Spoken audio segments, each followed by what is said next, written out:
एक बार की बात है, एक जवान बौद्ध भिक्षु अपने मन में उठने वाले नकारात्मक विचारों से बहुत परेशान था। ना चाहते हुए भी उसके मन में तरह तरह के गलत विचार आते रहते। उसका स्वभाव भी काफी चिड़चिड़ा हो गया था। वह बात बात पर गुस्सा हो जाता, दूसरों के प्रति जलन और नफरत की भावना रखता, लोगों की बुराई करता और अपने मन में तरह तरह की नकारात्मक कल्पनाएं करता। वह अपनी इन सब बुरी आदतों से बहुत परेशान हो चुका था। उसने बहुत से तरीके आजमाए, बहुत प्रयास किया अपने अंदर के इन बुरे विचारों को खत्म करने का, लेकिन कोई भी तरीका काम नहीं कर रहा था। अंततः एक दिन परेशान होकर उसने अपने गुरु के पास जाने का निर्णय किया। गुरु एक बहुत ही बुद्धिमान और आत्मज्ञानी व्यक्ति थे। जवान भिक्षु ने गुरु से पूछा, गुरुदेव, मैं अपने मन से इन नकारात्मक विचारों को कैसे खत्म कर सकता हूँ? गुरु ने उत्तर देते हुए कहा, नकारात्मक विचार बादलों की तरह होते हैं जो कि साफ आसमान को धुंधला बना देते हैं। अगर तुम्हें साफ आसमान देखना है तो पहले इन बादलों को हटाना पड़ेगा।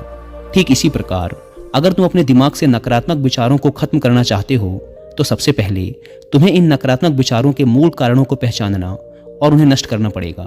जवान भिक्षु को गुरु की यह बात ठीक से समझ नहीं आई तो उसने गुरु से इसे थोड़ा विस्तार से समझाने का आग्रह किया। तब गुरु ने शिष्य को एक कहानी सुनानी शुरू की। एक बार एक व्यक्ति जंगल से गुजर रहा था। तभी उसे रास्ते पर एक सर्प दिखाई पड़ा। सर्प को देखते ही वह व्यक्ति डर गया और वहां से भागने लगा। जैसे ही वह दौड़ा, उसका पैर एक पत्थर से टकरा गया और वह वहीं गिर पड़ा। उसने खुद को बुरी तरह घायल कर लिया था।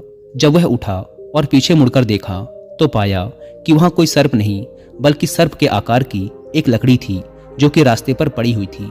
यह देखकर उस व्यक्ति को महसूस हुआ कि उसे नुकसान पहुंचाने का कारण वह सर्प नहीं बल्कि उसके खुद के अंदर बैठा डर और नकारात्मक विचार हैं जिसने उसे घायल कर दिया। कहानी खत्म करते हुए गुरु ने उस जवान भिक्षु से कहा, मन के नकारात्मक विचार इस कहानी के सर्प की भांति हैं जो तुम्हारी परेशानी का मूल कारण नहीं है बल्कि तुम्हारी समस्या का मूल कारण तुम्हारे अंदर बैठा डर, हीन भावनाएं और अतीत के बुरे अनुभव हैं जो कि नकारात्मक विचार, गुस्सा और द्वेष के रूप में बाहर आते हैं। इसीलिए अगर तुम्हें अपने मन से नकारात्मक विचारों को खत्म करना है तो इसके मूल कारण को पहचान कर उसे नष्ट करना होगा। अब हम इस कहानी को अपने जीवन में कैसे लागू कर सकते हैं, इसके लिए कुछ प्रैक्टिकल टिप्स हैं।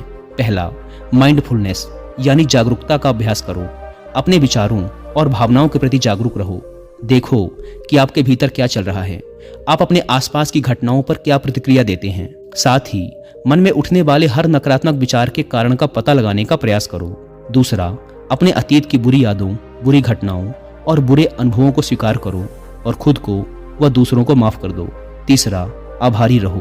अपने जीवन के सकारात्मक पक्ष पर अपना ध्यान केंद्रित करो और आपके पास जो कुछ भी है उसके लिए इस ब्रह्मांड का आभार व्यक्त करो। आभार व्यक्त करना हमारे नजरिए को सकारात्मक बनाता है और हमारे अंदर से नकारात्मक भावनाओं को खत्म करता है।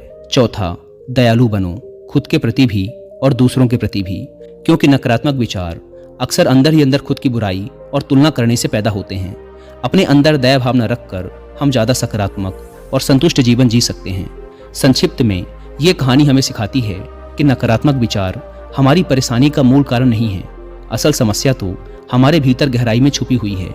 इन विचारों के मूल कारणों को पहचान कर हम इन विचारों को अपने दिमाग से निकालना शुरू कर सकते हैं और एक ज़्यादा खुशहाल व शांति से भरा जीवन जी सकते हैं। याद रहे, कहानी के सर्प की भांति हमारे ज़्यादातर नकारात्मक विचार भी सिर्फ भ्रम मात्र हैं जिन्हें हम अपने मन में पैदा करते रहते हैं।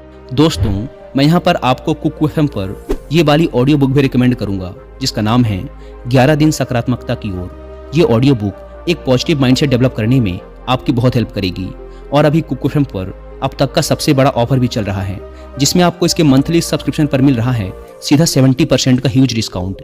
यानी आपको इसके फर्स्ट मंथ का सब्सक्रिप्शन पड़ेगा 99 की बजाय सिर्फ 29 रुपीज़ का, अगर आप यूज़ करते हैं कूपन कोड SALE70। लेकिन यह ऑफर सिर्फ आज रात 12 बजे तक ही वैलिड है, इसलिए देर ना करें और इस ऑफर का फ़ायदा उठाएं। ऐप को डाउनलोड करने की link description and first comment पर मिल जाएगी। धन्यवाद।